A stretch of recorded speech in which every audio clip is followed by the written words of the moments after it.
আমি আমার ক্যারিয়ার ধরে আমি ইন্ডিয়ান ব্যাট দিয়ে খেলেছি।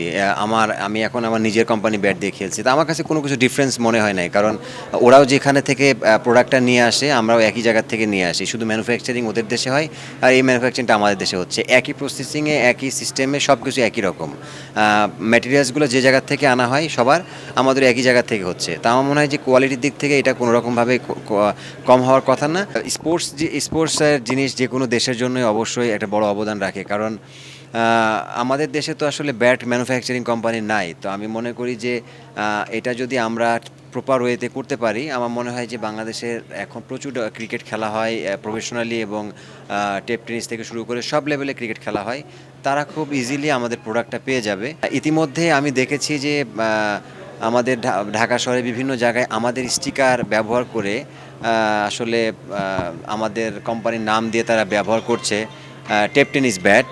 ইভেন কি বাচ্চারা যারা খেলে তাদেরও ব্যাট। আসলে এগুলো আমাদের ব্যাট না, এগুলো আমরা আসলে এখনও অফিসিয়ালি লঞ্চিং করি নাই tape tennis bat.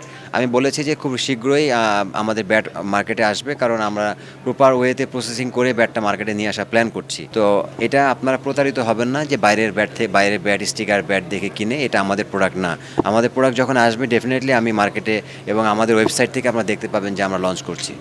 6000 mAh battery, one and only Power Master, Next G N73.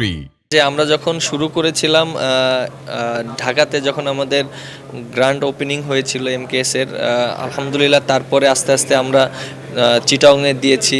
তারপরে চিটাগংয়ের পরে আমাদের এখন এই যে সিলেটে শোরুম দেওয়া হচ্ছে। সো আস্তে আস্তে প্রোগ্রেসটা খুব ভালো হচ্ছে আলহামদুলিল্লাহ। এবং সত্যি কথা বলতে আমাদের যারা টিম মেম্বার আছে, আমাদের এর সাথে যারা সংশ্লিষ্ট আছে, তারা খুব ভালো এফোর্ট দিচ্ছে, সাপোর্ট দিচ্ছে।